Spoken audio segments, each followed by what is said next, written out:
आज का दिन याद दिलाने के लिए आया कि जिस पावन भूमि पर, पवित्र भूमि पर, त्यागियों की भूमि, बलिदानियों की भूमि, ऋषियों की भूमि, इस भूमि पर खड़े हो पाने का, जहां पर सांस लेने के लिए भी देवता तरसते हैं, वहां पर यदि आज हम लोग आकर के उपस्थित हुए, एकत्रित हुए और इस आशय के साथ आकर के एकत्रित हुए कि आज के दिन ऐसे व्यक्तित्वों को हवाएं, पानी, गंगा, हिमालय सब तरस रहे, सब ढूंढ रहे हैं कि ऐसे व्यक्तित्व कहाँ है जो समाज को अच्छी दिशा दिखा सके। उन्हीं व्यक्तित्वों ने तो इस भारत को बनाया था, उन्हीं व्यक्तित्वों ने तो भारत की संस्कृति को बनाया था, उन्हीं व्यक्तित्वों के माध्यम से तो त्याग की गाथाएं निकली थी, त्याग की कहानियां निकली थी। दोस्तों, आज समाज ऐसे ही व्यक्तित्वों को ढूंढता आया, ये याद दिलाता आया कि हम लोग जो भूल गए हैं उसको याद करें कि हम लोग अपने अंदर किन संभावनाओं को लेकर के आए, याद करें कि हमारे अंदर शक्ति कितनी है, साहस कितना है, बल कितना है।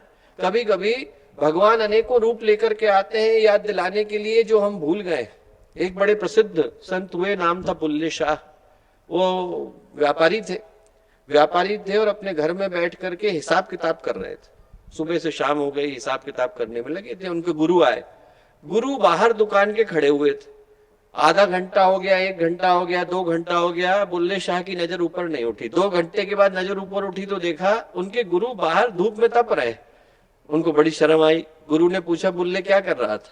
अब शर्मिंदगी में उनके मुंह से निकला, खुदा का नाम लिख रहा था। अब लिख तो कुछ और रहे थे, और उनके मुंह से शर्मिंदगी में निकला, खुदा का नाम लिख रहा था। कुछ बोले नहीं उनके गुरु, मुस्कुरा करके चले गए। अगले दिन फकीर का भेष बना करके आए, गुदड़ी लेकर के आए, पोंछा, जिससे हम लोग गंदी सफाई करते हैं, वो गुदड़ी, पोंछा लेकर के आए और उनकी दुकान के सामने बैठ गए, गुदड़ी को उधेड़ने लगे। 1 घंटा गुजर गया, 2 घंटा गुजर गया, 3 घंटा गुजरा। बुल्ले शाह बड़े ध्यान से देख रहे थे कि ये व्यक्ति जो है इस पुराने कपड़े को उधेड़ने में लगा हुआ है। उन्होंने कहा, क्या कर रहे हो? तो उनके गुरु जो फकीर के भेष में थे वो उनसे बोले, कुछ खो गया है हमारा, वो ढूंढ रहे हैं। क्या खो गया है? बोले, हमारा ऊंट खो गया है। तो बुल्ले शाह बोले, गुदड़ी में ऊंट मिलता है क्या भला? उनके गुरु बोले, और महल में खुदा मिलता है क्या भला? बाहर तो निकल। जैसे ही बाहर निकले, बुल्ले शाह बने। व्यक्ति को जगाने के लिए कभी कभी भगवान अनेकों तरीके से आते हैं। हम ये सोचे आज की हवाएं हमें जगाने के लिए आई, हम ये सोचे आज का दीप यज्ञ हमें जगाने के लिए आए, हम ये सोचे इसकी रश्मियां हमें जगाने के लिए आए, याद दिलाने के लिए आए हैं कि हम लोग क्या लेकर के आए, हम लोग क्या करने के लिए आए, हमारे जीवन का सौभाग्य क्या है। दोस्तों, हजारों लोग कष्ट में, पीड़ा में, उनको जगाने के लिए, उनके जीवन को बनाने के लिए हमें धरती पर बुलाया गया है। मैं कहूंगा दोस्तों, हम लोग दीप यज्ञ के लिए आए तो यहां से हम लोग खाली हाथ न जाए, यहां से हम लोग संकल्प को लेकर के जाए। इन यज्ञ की आहुतियों के माध्यम से मन में ये लेकर के जाए कि समाज को अच्छा बनाने के लिए, हमारी गली को अच्छा बनाने के लिए, हमारे मोहल्ले को अच्छा बनाने के लिए, हमारे नगर को अच्छा बनाने के लिए, हमारे राज्य को अच्छा बनाने के लिए, हमारे देश को, हमारे राष्ट्र को, हमारी संस्कृति को अच्छा बनाने के लिए हमारे द्वारा कौन सी आहुति निकल सकती है। यहाँ की आहुतियां मूल्य की नहीं है दोस्तों, आपकी जीवन के माध्यम से जो आहुति निकलेगी वो असली मूल्य की होगी। मैं कहूंगा कि उन आहुतियों को आप अपने मन में सजा करके जाइए, भाव लेकर के जाइए कि कोई ना कोई एक संकल्प हमारे माध्यम से निकलना चाहिए। पर्यावरण को बनाने का संकल्प निकलना चाहिए, दूसरे के व्यसन को छुड़ाने का संकल्प निकलना चाहिए, समाज को एक बनाने का संकल्प निकलना चाहिए और देश को ऊपर उठाने का संकल्प निकलना चाहिए। जो भी व्यक्ति आकर के बैठा उसके हृदय में कहीं गहरे भाव हो कि समाज को ऊपर उठाने के लिए हम लोग क्या कर सकते हैं, वो संकल्प हमें यहां से लेकर के जाने की आवश्यकता है। और जिसके हृदय में वो संकल्प आता है वो अनेकों के जीवन के लिए प्रेरणा बन करके जाता है। आज का दिन यही याद दिलाने के लिए आया। हमारे यहाँ पर उत्तराखंड में एक बड़े प्रसिद्ध संत हुए, उनका नाम था स्वामी राम तीर्थ। वो तीर्थ राम थे, लाहौर विश्वविद्यालय को उन्होंने टॉप किया। उस समय में मैथमेटिक्स में बहुत कम लोग थे जो पीएचडी करते थे, उन्होंने करी और करने के बाद सब कुछ त्यागा और अपना नाम उलट दिया। बोले पहले गलती हो गई थी, तीर्थ राम था, अब सही पथ पर आ गया हूं तो राम तीर्थ हो गया हूं, स्वामी राम तीर्थ कहलाए। बड़े प्रसिद्ध संत थे, इतने प्रसिद्ध थे कि जब अमेरिका गए तो उनसे मिलने के लिए उस समय के जो राष्ट्रपति थे वो आए और राम तीर्थ अपने नाम के आगे लिखते थे बादशाह, स्वामी राम तीर्थ बादशाह। तो उनने कहा कि भाई आज तक जितने मैंने बादशाह देखे हैं, राजा देखे हैं, शहनशाह देखे हैं, वो सब तो बड़े सोने जवाहरात से लदे हुए होते हैं, तो आपने तो कपड़े भी नहीं पहने हुए। स्वामी राम तीर्थ तो कोपीन धारण करते थे। तो बोले आप कैसे बादशाह हैं, कहाँ के राजा हैं? तो स्वामी राम तीर्थ बोले मैं अपना राजा हूं। बोले इसका क्या मतलब है? बोले आप अमेरिका के राजा हैं? बोले हाँ। अमेरिका में जितनी घटनाएं घटती हैं आपसे पूछ करके घटती हैं? बोले नहीं साहब, घटनाएं अपने मन से घटती हैं, मैं बाद में देखता हूं।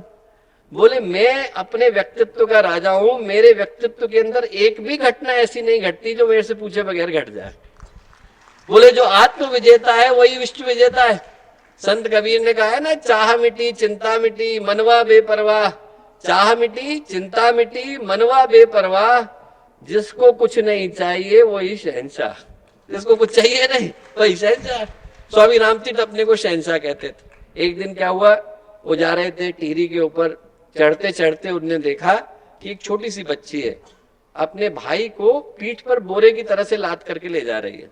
अब स्वामी रामतीर्थ को लगा कि देखो मैं इतना, और बहुत ही ज्यादा उनका जो वदन था स्वामी रामतीर्थ का बहुत मजबूत था, उनको लगा कि मेरे जैसे व्यक्ति को चढ़ने में हाफ आ रही है, तो ये छोटी सी बच्ची कितना थक रही होगी, एक बच्चे को और ऊपर से उठा करके ले जा रही है।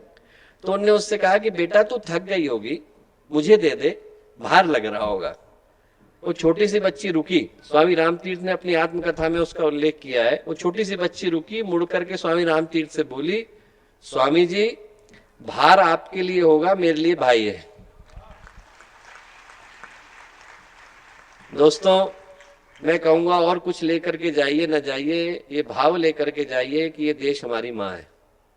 जैसे ही हमारे अंदर भाव आया वैसे ही ये भार लगना बंद होता है और हृदय से वो संकल्प निकल करके आता है जो इस देश को ऊपर उठाने के लिए जरूरी है। आज आपकी माँ आपके साथ जा रही है, गायत्री माँ भी जा रही है, धरती माँ भी जा रही है, प्रकृति माँ भी जा रही है, गुरुदेव माता जी भी जा रहे हैं और भारत माँ भी जा रही है। और आपसे पुकार पुकार करके कह रही है कि इस भारत के उस गौरव को दोबारा लौटाने के लिए गायत्री परिवार के कार्यकर्ताओं की आवश्यकता है। दीप यज्ञ यही पुकारता आया, बाहर का दीपक जले जले और आपके भीतर का जलना चाहिए। अंदर की मशाल को जलाए बगैर यहाँ से मत जाइएगा। बाहर के दीपकों को जलाने की व्यवस्था तो अन्य माध्यमों से हो जाती है, अंदर की मशाल को जलाने के लिए गुरुदेव ने आपको यहाँ बुलाया। भगवान करे आप में से प्रत्येक की वो मशाल जले, हर एक के जीवन में एक नया संकल्प उभरे, गुजरात पूरे विश्व को एक नई दिशा दिखाने वाला राज्य बने। गायत्री परिवार का प्रत्येक कार्यकर्ता गुरुदेव के सपनों को, संकल्प को लेकर यहाँ से विदा हो, ऐसी शुभकामनाएं, ऐसी मंगल कामनाएं। हमारे YouTube चैनल शांति कुंज वीडियो गायत्री परिवार को सब्सक्राइब करें एवं बेल आइकन जरूर दबाएं ताकि गायत्री परिवार की विभिन्न गतिविधियों की जानकारी आपको मिलती रहे।